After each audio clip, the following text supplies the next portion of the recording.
والصلاة والسلام على سيد المرسلين وخاتم النبيين وعلى آله وأصحابه أجمعين. أما بعد فأعوذ بالله من الشيطان الرجيم. بسم الله الرحمن الرحيم. جنات عدن يدخلونها ومن صلح من آبائهم وأزواجهم وذرياتهم والملائكة يدخلون عليهم من كل باب. سلام عليكم بما صبرتم فنعم عقبى الدار. والذين ينقضون عهد الله من بعد ميثاقه ويقطعون ما أمر الله به أن يوصل ويفسدون في الأرض أولئك لهم اللعنة ولهم سوء الدار. الله يبسط الرزق لمن يشاء ويقدر وفرحوا بالحياة الدنيا وما الحياة الدنيا في الآخرة إلا متاع. صدق اللہ مولانا العظیم. حضرات کرام، معزز بہنوں، ہم نے سورہ رات سے جن مضامین کا سلسلہ شروع کیا تھا وہ آیت نمبر 17 سے شروع ہوئی تھی، اور آج میں نے آپ کے سامنے جو تلاوت کی ہے وہ آیت نمبر 23 سے اور 36 تک، یعنی یہاں آ کے وہ مضمون مکمل ہوتا ہے، جس کا آغاز تو اس بات سے ہوا تھا کہ اللہ جس طرح آسمان سے پانی برساتا ہے اسی طرح اللہ آسمان سے وحی کی بارش بھی کرتا ہے، اور جس طرح پانی کی بارش ہوتی ہے تو ندی نالے وہ پانی لے کے چل پڑتے ہیں. ہر ندی نالا اتنا ہی پانی دیتا ہے جتنی اس کی وسعت ہوتی ہے. پانی زیادہ برستا ہے تو سیلاب آتا ہے، سیلاب آتا ہے تو اس پر جھاگ بھی آتی ہے، کوڑا کرکٹ بھی آتا ہے، لیکن نہ جھاگ کی کوئی عمر ہے نہ کوڑا کرکٹ کی کوئی عمر ہے. عمر کچھ مفید پانی کی ہے کہ جو زمین جذب کر لے. وَأَمَّا مَا يَنْفَعُ النَّاسَ فَيَمْكُثُ فِي الْأَرْضِ. زمین میں ٹھہرتی صرف وہی چیز ہے جو انسانوں کے لیے فائدہ مند ہے. تو لہذا جب وحی نازل ہوتی ہے تو بھی یہ کشمکش ہوتی ہے کہ جس طرح پانی کے بہاؤ کے ذریعے جھاگ اوپر نظر آتی ہے لیکن جھاگ فنا ہو جاتی ہے. پانی فنا نہیں ہوتا، پانی قائم رہتا ہے کیونکہ وہ مفید ہے. تو لہذا بارش ہو رہی ہے، اللہ کی رحمتوں کی احکامات آ رہے ہیں، نبی تمہارے درمیان موجود ہیں، تو کشمکش تو ہوگی. اور جب یہ کشمکش ہوگی تو اس کے نتیجے میں ایک طاقت وہ ہوگی کہ والذین للذین استجابوا لربہم، کہ جو اللہ کے احکامات کو قبول کر لے گی یہ سے بھلائی ملے گی. ایک وہ ہے کہ جو اسے قبول نہیں کرے گی، والذین لم یستجیبوا لہ، تو یہ جن لوگوں نے اللہ کی بات قبول نہیں کی، اگر ساری روئے زمین کی دولت ان کے پاس ہو وہ بھی دے دیں، اتنی ہی اور بھی مل جائے انہیں کہیں سے وہ بھی دے دیں، فدیے میں کہ اپنی جان چھڑا لیں اس برے حساب سے جو ان کا ہونے والا ہے، تو وہ اس سے جان نہیں چھڑا پائیں گے، اور جہنم ان کا ٹھکانہ ہوگا جو بہت ہی برا ٹھکانہ ہے. پھر یہ بھی بتایا کہ دیکھو اندھا آنکھوں والے برابر نہیں ہوتے، تو قرآن نے جن کی آنکھیں کھول دی ہیں تو جنہوں نے قرآن کو نہیں دیکھا ان اندھوں کے برابر نہیں ہو سکتے. جنہیں نظر آ رہا ہو راستہ وہی منزل پر پہنچتے ہیں، جنہیں نظر نہ آ رہا ہو وہ حادثے کو شکار ہو جاتے ہیں. اس کے بعد پھر قرآن سے ہدایت یاب ہونے والے لوگوں کی شرائط ہم نے پڑھی کہ اللہ سے کیے ہوئے عہد کو مضبوط مانتے ہیں، توڑتے نہیں، رشتوں کا احترام کرتے ہیں جنہیں اللہ نے قائم رکھنے کا حکم دیا،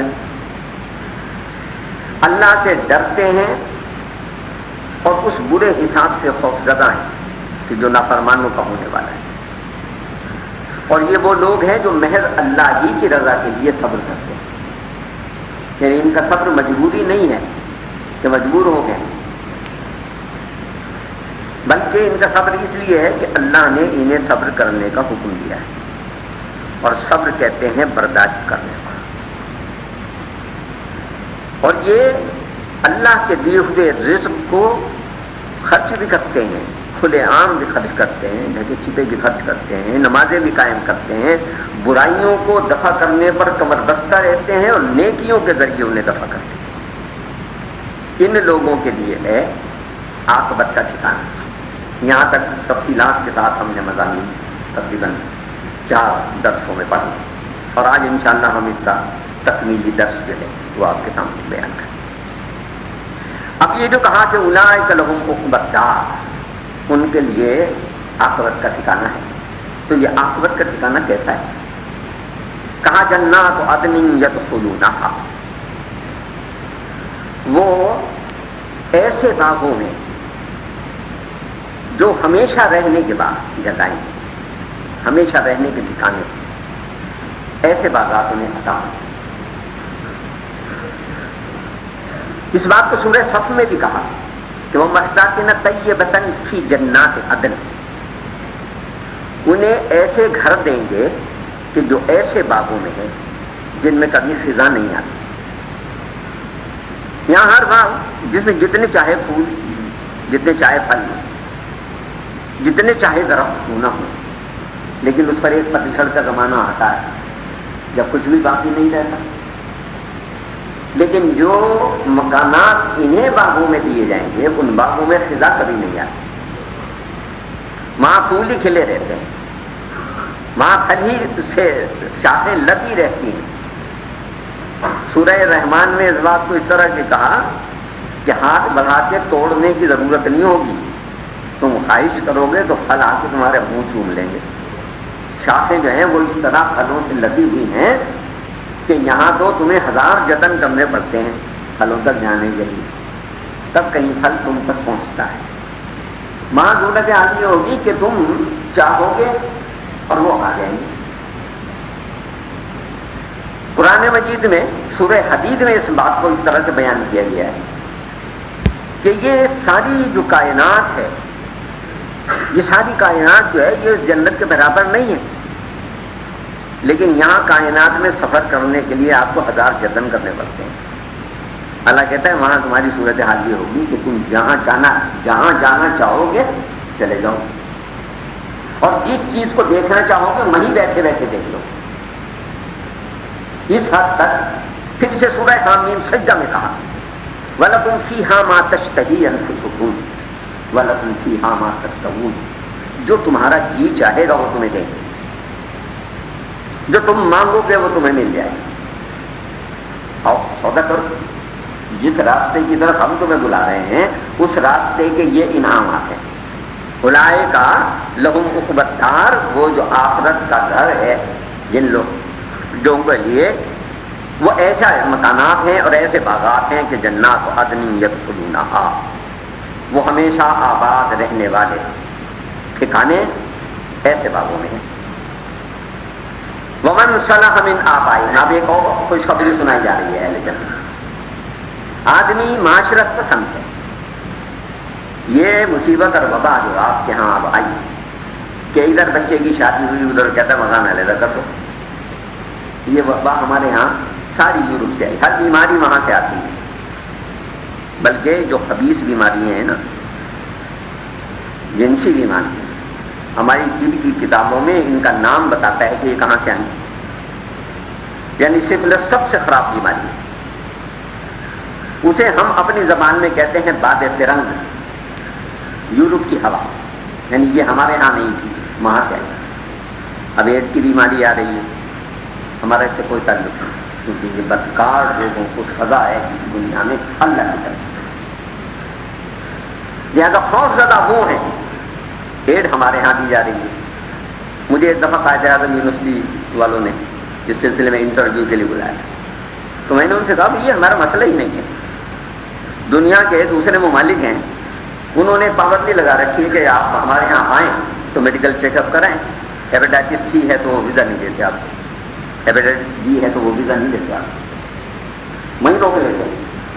تو آپ پابندی لگائیں، ہر آنے والے کا خون ٹیسٹ کریں، اور یہاں سے بھی جو وزٹ ویزا پر جاتا ہے، سیر کرنے جا رہا ہے، یہ سیر کرنے کیوں جا رہا ہے؟ پاکستان میں سیر کی جگہیں کم ہے، اللہ نے تو روئے زمین پر ہمیں جنت عطا کر رکھی،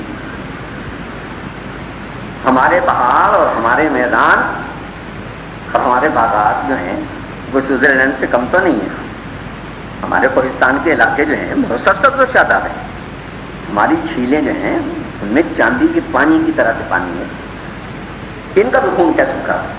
ہمارے یہاں کوئی بلا نہیں۔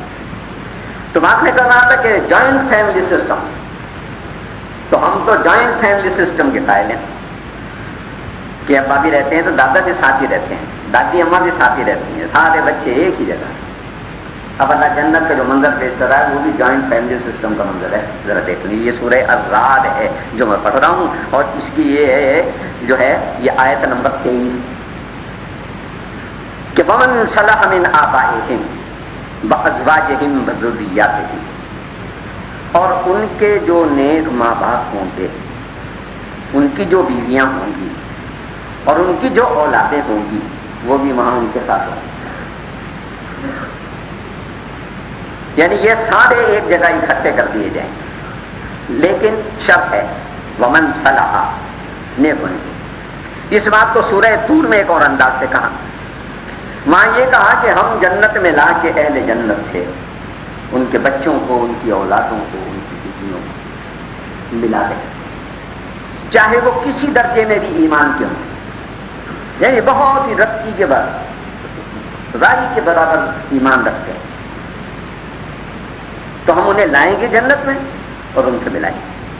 اور یہ نہیں ہوگا کہ ابا بہت نیک تھے، بہت متقی تھے، بہت درجے والے تھے، انہیں جنت میں بہت اعلیٰ مقام ملا ہے، اور جو اولاد تھی وہ بہت کمزور ایمان کی تھی، جو بیوی تھی وہ بہت کمزور ایمان کی تھی، گھر کے دوسرے افراد تھے ان کے ایمان اس درجے کے نہیں تھے، اللہ کہتا ہے ہم اس کے باوجود ان کے درجے گھٹا کے بچوں کے درجے میں نہیں لے جائیں گے، بچوں کے درجے بڑھا کے ابا کے درجے میں لائیں گے، یہ نہ۔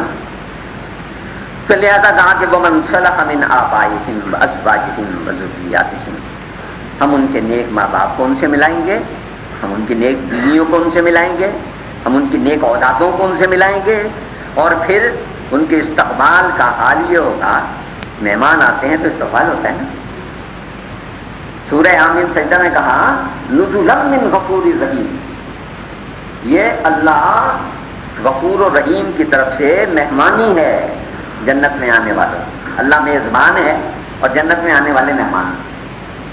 آپ تصور تو کریں ایمان والوں کے درجات کا، ہم تو قرآن کی طرف نظر ڈال کے دیکھتے ہی نہیں، ورنہ بے شمار برائیاں جن میں آلودہ ہیں وہ تو صرف اس کے تصور سے بھاگ جاتی ہیں، جس طرح آپ کہیں مچھر بھگانے والی وہ بتی جلا دیں نا تو مچھر خود ہی بھاگ جاتا ہے۔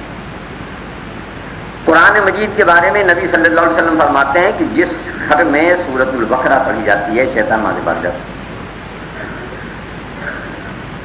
اس لیے کہ جب یہ جہاں یہ پڑھا جائے گا اور پڑھنے والا اس کو سمجھے گا بھی تو اس کے کردار سے خود روشنی پھوٹے گی، جس سے وہ برائیاں خود بخود دور ہوں گی۔ یہ بیٹے کو باادب بناتا ہے، یہ ابا اور اماں کو شفیق اور مہربان بناتا ہے، یہ بھائی کو بھائی کا ہمدرد بناتا ہے، یہ پڑوسی کو پڑوسی کا خبرگیری کرنے والا بناتا ہے، یہ ایک دوسرے کے ساتھ ظلم اور زیادتی کرنے والا نہیں بناتا، یہ ایک دوسرے کے حقوق کو چھیننے والا نہیں بناتا، بلکہ ایک دوسرے کے حقوق کی نگہبانی اور نگرانی کرنے والا بناتا ہے۔ تو اب یہ جنت میں آ رہے ہیں، وَالْمَلَائِكَةُ يَدْخُلُونَ عَلَيْهِمْ مِنْ كُلِّ بَابٍ، تو جنت کے ہر دروازے سے فرشتے ان کے استقبال کے لیے دوڑیں گے، ان کے استقبال کے لیے فرشتے آئیں گے۔ اور کلمہ استقبال کیا ہوگا؟ یعنی نعرے بھی لگائے جا رہے ہوں گے، یہ بات نہیں جو کچھ آپ یہاں دنیا میں کرتے ہیں اپنے اپنے ظرف کے مطابق ہوتا ہے، کہیں زندہ باد کا نعرہ ہے، کہیں مردہ باد کا نعرہ ہے، یہ تو ہم اپنے اپنے اخلاق کا مظاہرہ کرتے ہیں نا. اب ظاہر ہے کہ اللہ کے فرشتے آ رہے ہیں استقبال کرنے آ رہے ہیں، تو اب ان کا نعرہ استقبال سلام علیکم، تم پہ سلامتی ہو.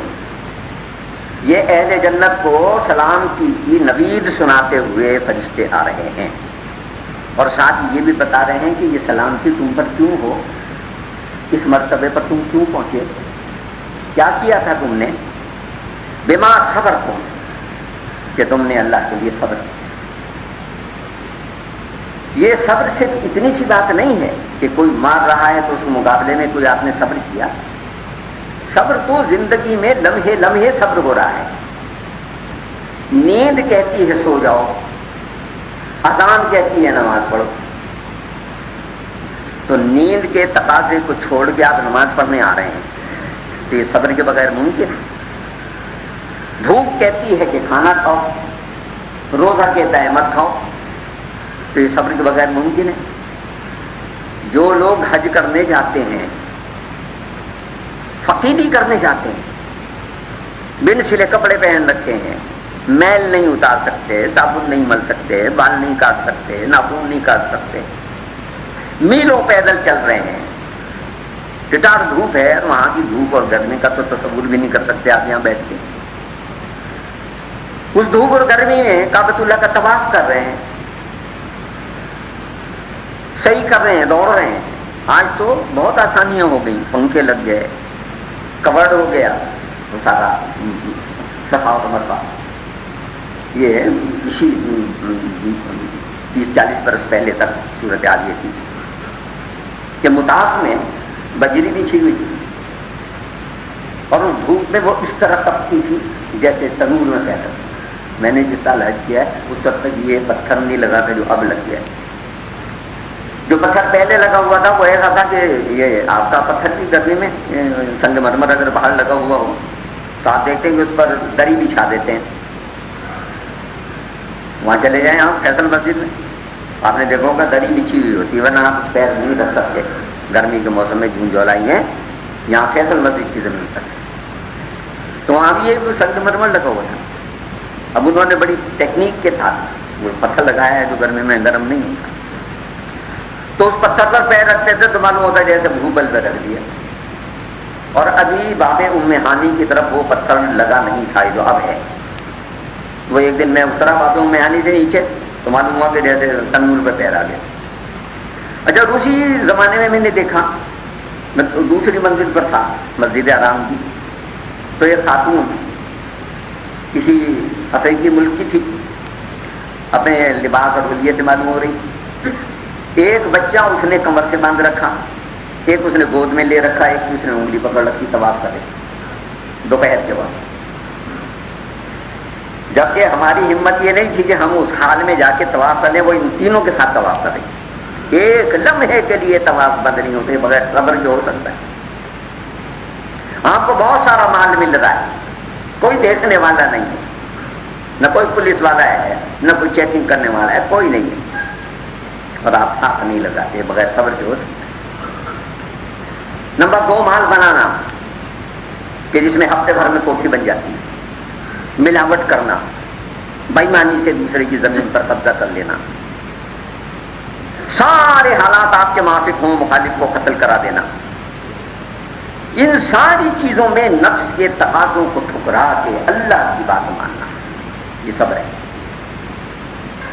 اس کا نام صبر ہے کہ نفس جس وقت آپ سے جس برائی کا تقاضا کر رہا ہے اور پوری ڈھارس دے رہا ہے کہ میاں تمہیں کچھ نہیں ہوگا، بھائی ہم تمہارے ساتھ ہیں، ہم تمہاری حمایتی ہیں، اور اس وقت آدمی یہ کہے کہ مجھے اللہ سے ڈر لگتا ہے. وہی بات کہے جو حضرت یوسف نے زلیخا سے کہی تھی کہ جب اس نے کہا کہ دروازے بند کر دو اور آ جاؤ، یعنی ملکہ وقت جو ہے اسے گناہ کی دعوت دے رہی، تو کہتا ہے کہ یہ کام تو مجھ سے نہیں ہو سکتا. جس مالک نے مجھے محبت اور پیار سے رکھا ہے میں اس کے ساتھ خیانت کروں، اللہ سے ڈر لگتا. پھر آپ نے دیکھا اللہ اس کے لیے دروازے کھولتا چلا گیا.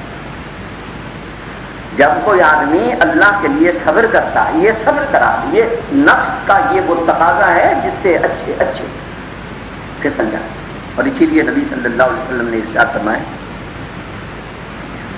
کہ 10 آدمی ہیں جنہیں اللہ کے عرش کے سائے تلے قیامت کے دن جگہ دی جائے گی. ان میں ایک وہ حکمران ہے جو انصاف کے ساتھ حکمرانی کر رہا ہے. آپ دیکھیں یہاں کسی مولوی، مفتی، پیر، فقیہ کا ذکر نہیں ہو رہا، بلکہ سب سے پہلے جس کا ذکر ہے وہ بادشاہ، کوئی صدر، وزیر اعظم، جو بھی ملک کا جس نام سے بھی وہ سربراہی کر رہا، اسے جگہ ملے گی جس نے انصاف کے ساتھ اپنی رعیت کے درمیان ان کے حقوق ادا کرتے ہوئے، ان کے فرائض کی نگہبانی کرتے ہوئے عدل کے ساتھ حکومت کی اللہ کے عرش کے سائے میں، جس دن کہیں کوئی سایہ نہیں ہوگا، اسے جگہ ہوگی. اس تاجر کو جگہ دی جائے گی جس نے بددیانتی نہیں کی تجارت میں، جس نے کم نہیں تولا، جس نے ملاوٹ نہیں کی، جس نے نمبر 2 مال نہیں بیچا، ان ساری چیزوں سے بچا. اس کے بارے میں تو اللہ تعالیٰ کے نبی صلی اللہ علیہ وسلم کا ارشاد ہے کہ اس کا حشر جو ہے وہ انبیاء اور صدیقین اور شہداء کے ساتھ ہوگا. اس تاجر کا حشر جس نے بددیانتی نہیں کی. تم یہاں انبیاء کا ساتھ لینا ہے تو یہاں بددیانتی چھوڑو، اور نہیں چھوڑو گے تو پھر ظاہر ہے کہ پھر حشر فرعون سے اور نمرود سے اور حامان سے اور شداد کے ساتھ ہوگا. تو یہیں اس نوجوان کا بھی ذکر ہے کہ عرش کے سائے میں اللہ اس نوجوان کو بھی جگہ دے گا جسے کسی آزاد اور خوبصورت اور جو مالدار بھی تھی، آزاد کا تصور ہم یہاں پہ شاید نہ کر سکیں، لیکن یہ جس معاشرے میں بات ہو رہی ہے وہاں غلام کی کوئی حیثیت ہی نہیں، کنیز کی کوئی حیثیت ہی نہیں. کہا گیا کہ آزاد بھی ہے، مالدار بھی ہے، خوبصورت بھی ہے، گناہ کی دعوت دے رہی. جس نوجوان نے خدا کے خوف سے دعوت گناہ کو ٹکرا دیا، اللہ قیامت کے دن اسے اپنے عرش کے سائے میں جگہ دے. تو یہ تمام وہ مقامات ہیں کہ جو مقامات صبر ہیں کہ سلام علیکم بما صبرتم، تم پر سلامتی ہو. اب تم سلامتی میں آ گئے ہو، اور اس لیے آ گئے ہو کہ تم نے صبر کیا ہے. فنعم عقبی الدار، یہ کیسا اچھا ٹھکانہ ہے، کیا یہ خوبصورت مقام، کیسی اچھی جگہ ہے جہاں تم آئے ہو. یہ تو انعام ہو گیا ان لوگوں کا جو یہاں آ گئے. تو منفی اور مثبت دونوں رخ قرآن نے سامنے رکھے. یہ رخ کن لوگوں کا ہے اور یہ انعام کن لوگوں کا ہے؟ جنہوں نے اللہ سے عہد کیا اور اسے توڑا نہیں، جنہوں نے اللہ کے حکم پر عمل کیا اور بھاگے نہیں، جنہوں نے اللہ کے کہنے کے مطابق رشتہ داریوں کا احترام کیا، انہیں ملا کے رکھا، انہیں کاٹا نہیں، ان کے حقوق پر بددیانتی نہیں کی، انہیں نقصان نہیں پہنچایا. اور یہ رشتہ داریاں آپ کی سمجھ لیجئے سورہ نساء میں اللہ تعالیٰ نے اس کی حد بندی کی. ذوی القربى والجار الجنب والجار الجنب والصاحب بالجنب، یہ پوری تفصیلات آ رہی ہے. وہ رشتہ دار جو تمہارے قریبی رشتہ دار، وہ رشتہ دار جو قریبی نہیں، تمہارے وہ پڑوسی جو رشتہ دار بھی ہیں اور پڑوسی بھی ہیں، تمہارے وہ پڑوسی جو رشتہ دار نہیں مگر پڑوسی ہیں، تمہارے وہ ساتھی جو کبھی کبھی سڑک پہ چلتے ہوئے تمہیں ایسے ہی مل گئے، بس میں بیٹھے تو تمہارے ساتھ آ گئے، کالج میں پڑھنے گئے تو وہاں تمہارے کالج کلیگ ہو گئے، آفس میں کام کیا تو وہاں تمہارے ساتھ آفس میں کام کرنے لگے. یہ صاحب بالجنب ہیں، پہلو کے ساتھ. یہاں آپ نماز پڑھنے آئیں، یہ ساتھ بیٹھے ہیں تو ان سے کوئی رشتہ نہیں بتائی، نہ کوئی خون کا، نہ رنگ کا، نہ نسل کا، نہ محلے کا، لیکن یہاں ایک رشتہ ہے کہ سوق میں ساتھ ساتھ بیٹھے ہیں. یہ بھی ایک حق ہے. کہاں ان سب کے ساتھ حسن سلوک جو ہے وہ اللہ نے اس درجے میں ہے کہ جہاں یہ آیت آئی ہے وہاں آغاز حقوق یہاں سے ہو رہا ہے. ان اعبدوا اللہ واعبدوا اللہ ولا تشرک بہ شیئا، اور اللہ کی بندگی اور اس کے ساتھ کسی کو شریک نہ کرنا. اور پھر رشتہ داروں کے ساتھ، والدین کے ساتھ، عزیز و اقربا کے ساتھ یہ ہم سے پتہ کرنا. یہ ان کا ذکر ہو رہا ہے. اب ذکر ہو رہا ہے جو اللہ کے احکامات توڑنے والے ہیں وہ کون کون ہیں.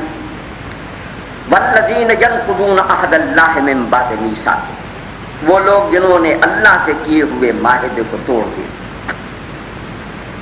جب آدمی لا الہ الا اللہ محمد رسول اللہ صلی اللہ علیہ وسلم کہتا ہے تو ایک معاہدہ کرتا ہے. یہ ایسا ہی ہے جیسے میں پاکستان کی شہریت اختیار کرتا ہوں تو میں اقرار کرتا ہوں اس بات کا کہ اس کے آئین کا وفادار رہوں گا، اس کی سرحدوں کا وفادار رہوں گا، اس کے مفادات کا وفادار رہوں گا، اور مقدور بھر کوشش میری یہ ہوگی کہ اس کے خلاف کوئی حرکت و عمل نہ ہونے پائے. یہ شہریت کے ساتھ ہی میرا عہد نامہ ہے پاکستان کے ساتھ. اور اگر کوئی اس معاہدے کو توڑتا ہے تو آپ سمجھ لیجئے کہ وہ سزا کا مستحق ہے. جتنے درجے کا معاہدہ وہ توڑ رہا ہے اسے اتنی ہی سزا ملے گی. آئین پاکستان کی جتنی خلاف ورزی کرے گا اتنی سزا ملے گی. اور اگر وہ آئین پاکستان کو مسترد کر دیتا ہے تو یہ باغی ہے. تو آپ کو پتا ہے پھر باغی کی سزا جو ہے وہ سب سے زیادہ ہے. تو یہی صورتحال ہماری ہے کہ ہم نے اشہد ان لا الہ الا اللہ و اشہد ان محمدًا عبدہ و رسولہ پڑھا. ہم نے لا الہ الا اللہ محمد رسول اللہ صلی اللہ علیہ وسلم پڑھا. گویا ہم نے دو باتوں کی اللہ سے اقرار کیا ہے. دو باتیں، ایک یہ کہ تیرے سوا ہم کسی کا حکم نہیں مانیں، ہمارا کوئی معبود نہیں. ہم نے پہلے انکار کیا کہ الہ ہی کوئی نہیں ہے. اور الہ صرف اسے نہیں کہتے جس کی عبادت کی جائے، الہ کہتے ہیں جس کا حکم مانا جائے. ہم تیرے سوا کسی کا کوئی حکم نہیں مانیں گے. تیرے حکم کے خلاف جو بھی حکم دے گا وہ مسترد کرتے ہیں، اس میں کوئی تخصیص نہیں. اللہ نے بہت سارے لوگوں کو حقوق یہ دیے ہیں کہ ان کا حکم مانا جائے. ان میں سب سے پہلے جس کو حق دیا ہے حکم کا وہ ہے والدین.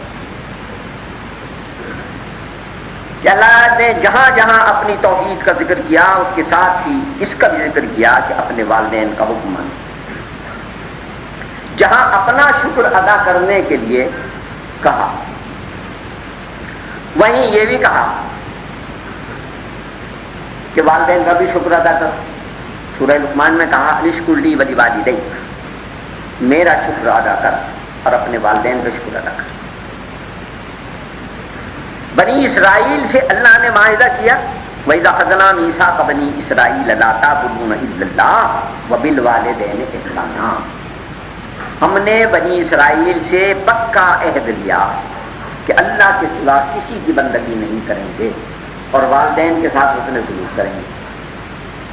محمد صلی اللہ علیہ وسلم سے معاہدہ وَقَضَىٰ رَبُّكَ أَلَّا تَعْبُدُوا إِلَّا إِيَّاهُ وَبِالْوَالِدَيْنِ إِحْسَانًا. اور اب تیرے رب نے فیصلہ کر دیا ہے محمد صلی اللہ علیہ وسلم کہ اس کے سوا کسی کی بندگی نہیں اور والدین کے ساتھ حسن سلوک کیا ہے. یہاں والدین کے ساتھ مزید وضاحت کرتی کہ ان کے سامنے پیچھے رہو، اونچی آواز سے گفتگو نہ کرو، اف نہ کرو ان کے سامنے. آپ اندازہ کریں یہ مرتبہ دیا. لیکن سورہ لقمان میں ساتھ یہ بھی کہہ دیا کہ اگر یہی والدین جن کی اطاعت کرنے کا ہم تمہیں حکم دے رہے ہیں ہمارے حکم کے خلاف کوئی بات کہیں تو نہیں مانی. گویا والدین کو جو اختیار حاکمیت اللہ نے دیا تھا وہ مشروط ہے، اور وہ مشروط ہے اللہ کی اطاعت کے ساتھ. اللہ کے حکم کے خلاف وہ کوئی حکم نہیں دے سکتے اور اللہ کے حکم کے خلاف جو بھی حکم دے اس کا حکم نہیں مانا جا سکتا. دوسرا جسے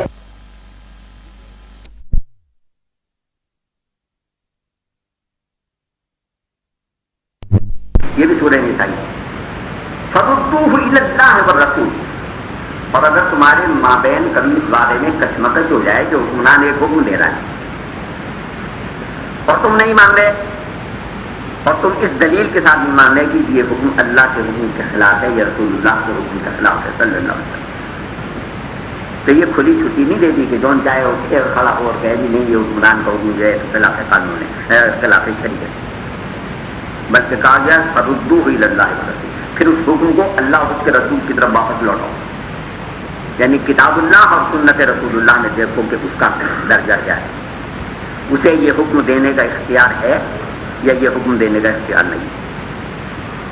یعنی اصل حاکم اللہ کی کتاب اور اصل حاکم محمد رسول اللہ صلی اللہ علیہ وسلم کی سنت. اسی کے تحت حکمران کو حق حکمرانی ملا ہے.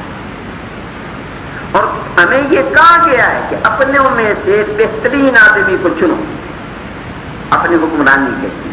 جو کچھ وہ کہے اسے مانو، لیکن اگر وہ اللہ اور رسول کے خلاف حکم دے تو پھر تم پر کوئی ذمہ داری نہیں ہے قبول کرنے کی. وہ اس کا اب آپ نے دیکھا کہ یہ سارے عہد ہیں جو ہر آدمی نے جس نے کلمہ پڑھا ہے، یہ سارے عہد تھے.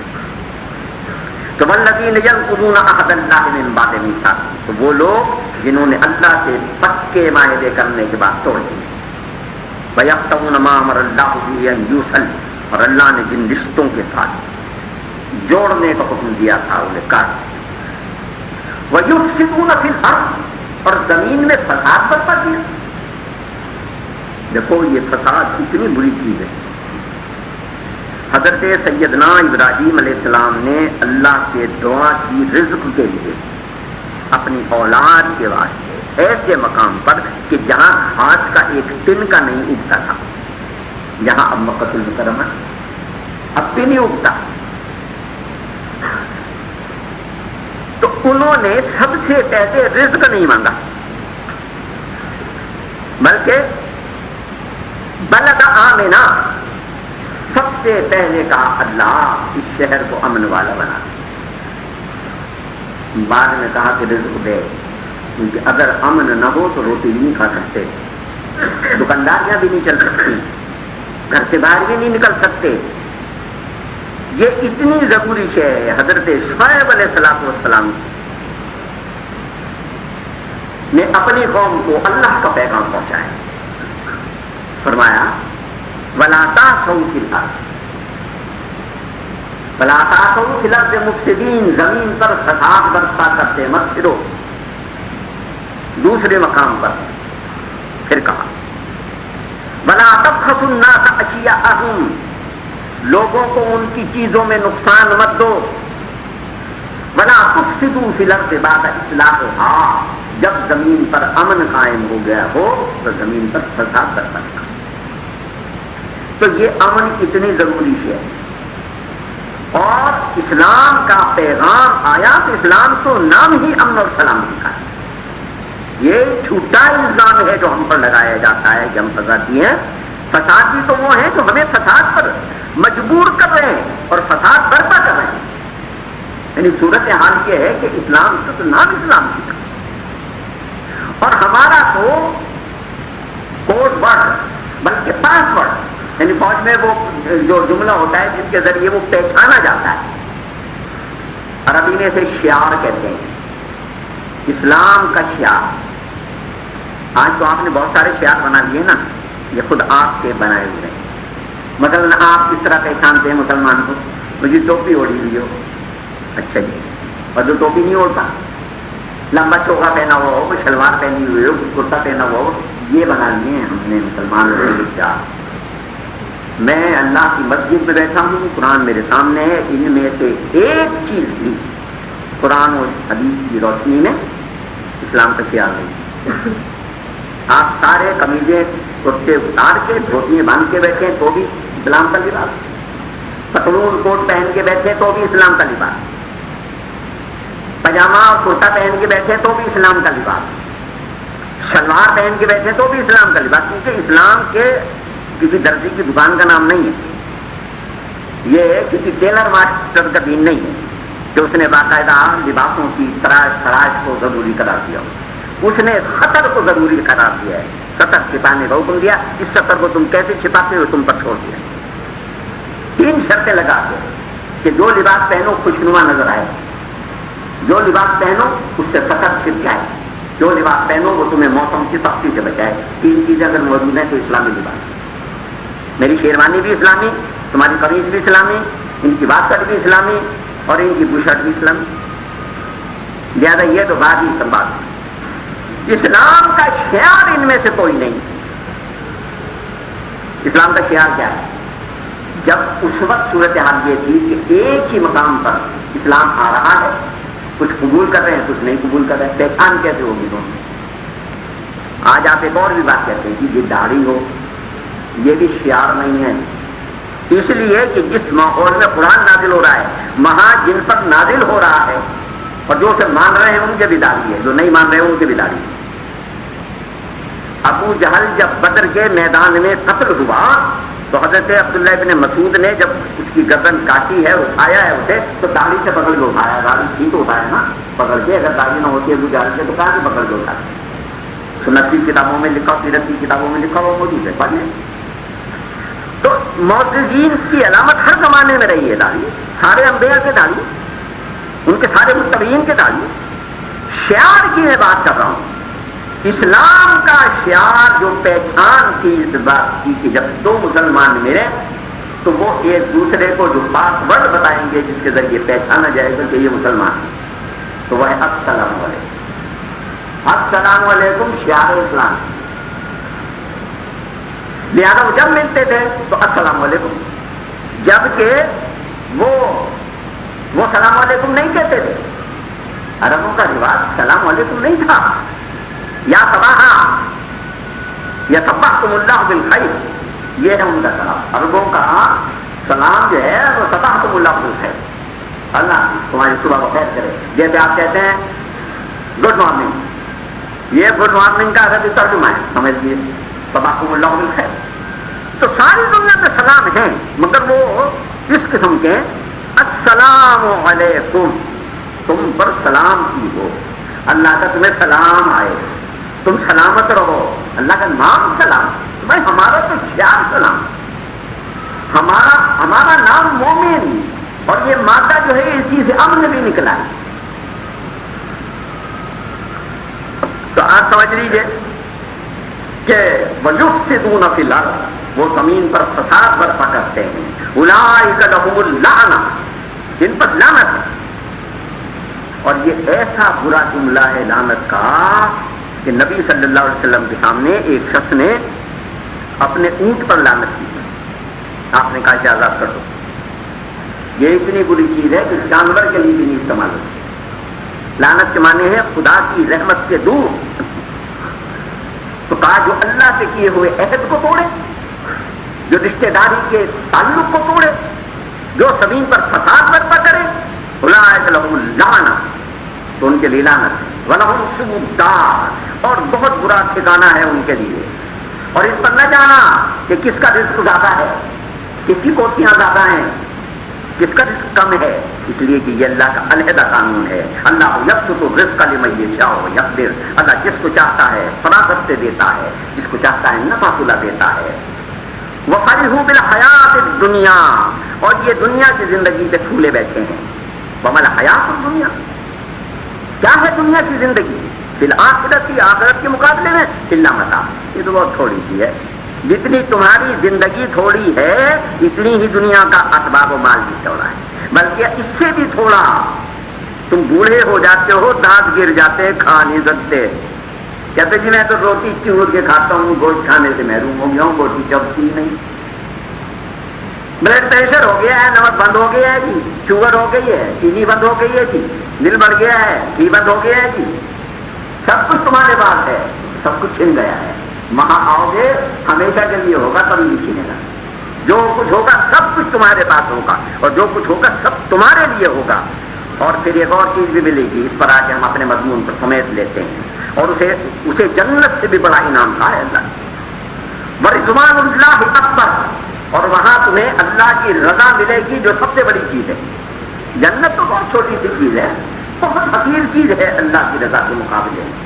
وَرِضْوَانُ اللَّهِ أَكْبَرُ، اللہ کی رضا سب سے بڑی چیز ہے، یہ ملے گی تمہیں۔ اور وہاں تمہیں فرشتے تو یہاں سلام کر رہے ہیں، جب تم جا رہے ہو تمہارا استقبال کر رہے ہیں، اور جب تم وہاں آرام سے بیٹھ جاؤ گے پھر کیا ہوگا؟ پھر ہوگا سلام قول من رب رحیم، اللہ کے سلام آئیں گے تمہیں۔ تو اللہ کے سلام لینے کے لیے اللہ کی بات بھی تو مانو، اللہ کے کہنے پر عمل بھی تو کرو، اللہ کے رسول سے پیار بھی تو کرو، اللہ کے قرآن کا تحفظ بھی تو کرو۔ اور یہ تحفظ صرف قاعدے کو جزدان میں لپیٹ کے دیوار پر رکھ دینے کا نام نہیں. اسے اپنے کردار میں سجاؤ، اسے اپنے اعمال میں بساؤ. جس رسول کی محبت کے لیے کہتے ہو ہمارے دل پھٹے جا رہے ہیں کہ وہ توہین آمیز خاکے بھی آ رہے ہیں، تو اس کا اظہار اپنے عمل سے بھی تو کرو نا. رسول اللہ صلی اللہ علیہ وسلم نے تو کم نہیں تولا، تاجر تھے. نمبر 2 مال نہیں بیچا، تاجر تھے، تجارت کی ہے. نبی بنے 40ویں سال اور 15 سال کی تجارت مکمل. شادی تجارت ہی کے نتیجے میں پہلی شادی ہوئی اور 15 سال حضرت خدیجہ الکبریٰ رضی اللہ تعالیٰ عنہ کے مال کے ساتھ تجارت کی. تو لہٰذا انہوں نے تجارت کی تو سوچو نا تم کیسی تجارت کرتے ہو اور وہ کیسی تجارت کرتے. انہوں نے مزدوری بھی کی، تم کیسی مزدوری کرتے ہو اور وہ کیسی مزدوری کرتے ہیں. تب اس کا تم موازنہ کر لو اور پھر محبت کا اظہار کرنے کے لیے آؤ. آج تم یہ کہتے ہو کہ احتجاج کرو، میں کہتا ہوں ضرور کرو، لیکن احتجاج ایک اپنے نفس سے بھی کرو، ایک اپنی حرکات سے بھی کرو، ایک اپنے رویوں سے بھی کرو. آپ کہتے ہیں کہ یہ اس کی مال خریدنا بند کرو، میں کہتا ہوں بالکل بند کرو. لیکن میں آپ کو پچھلے سال کا صرف ایک چیز کا فیگر بتائے دیتا ہوں. امریکہ سے آپ نے 7 ارب ڈالر کی تجارت کی، جو مال ان کے ہاں سے منگایا. ان میں سے 5 ارب ڈالر کا جو تھا وہ کاسمیٹک کا سامان تھا. تو ان عورتوں سے پوچھو کہ اس کے بغیر تمہارا گزارا ہوتا ہے نہیں ہوتا.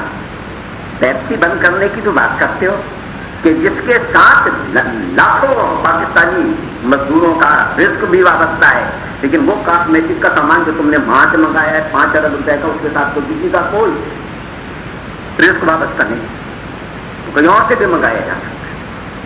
تو یہ جو بات کہتے ہیں کہ صاحب مال کا خریدنا بند کرو، اگر حکومتیں معاہدہ تجارت بند کریں گی تو فائدہ ہوگا.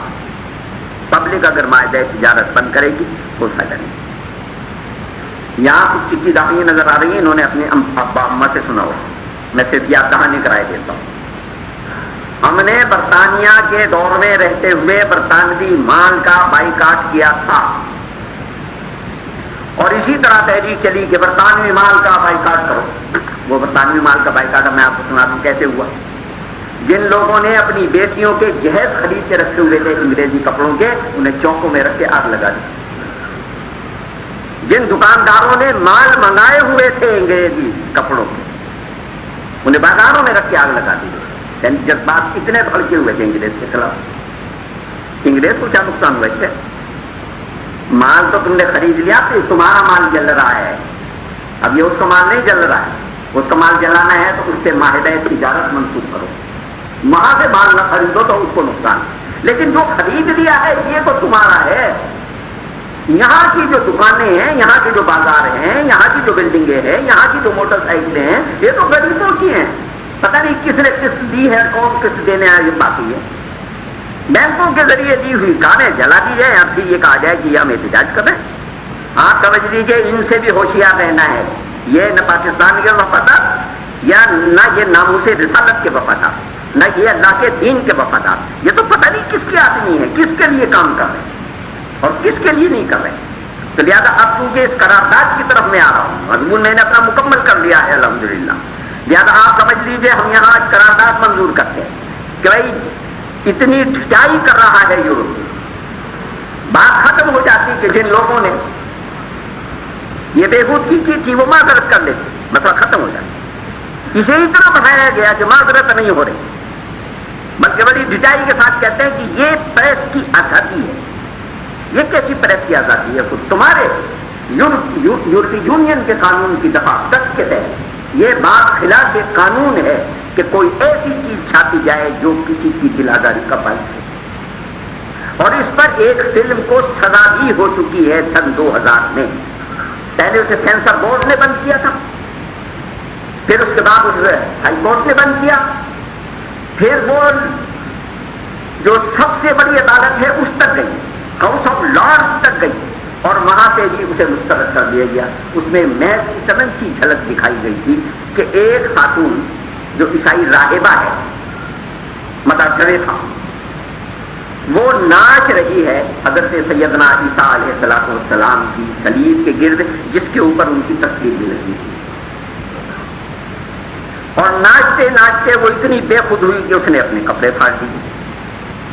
اور جب اس منظر کو اس نے فلمایا تو اس وقت کیمرہ ٹرک کے ذریعے یہ منظر دکھایا گیا کہ ادھر اس نے کپڑے پھاڑے ہیں، ادھر حضرت سیدنا عیسیٰ علیہ السلام کے لبوں پر مسکراہٹ آئی، گویا انہوں نے اس کے اس فعل کی تحسین کی۔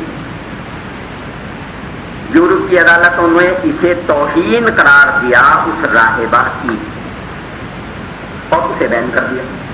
یہ تو خود تمہارے ہاں کا قانون ہے، تم اب کہتے ہو کہ یہ خاکے چھاپنا جو ہے پریس کی آزادی ہے، تو اس فلم کو بھی بھائی جو پابندی لگائی ہو پابندی ہٹاؤ، تو دکھانے کی اجازت دے دو، جس کو میں نے ابھی ذکر کیا، اور جس نے اس کی تفصیلات دیکھنی ہو وہ یہ میں کہیں اور سے نہیں لایا، ساری اخبارات کی چھپی باتیں جو آپ کو میں نے سنا۔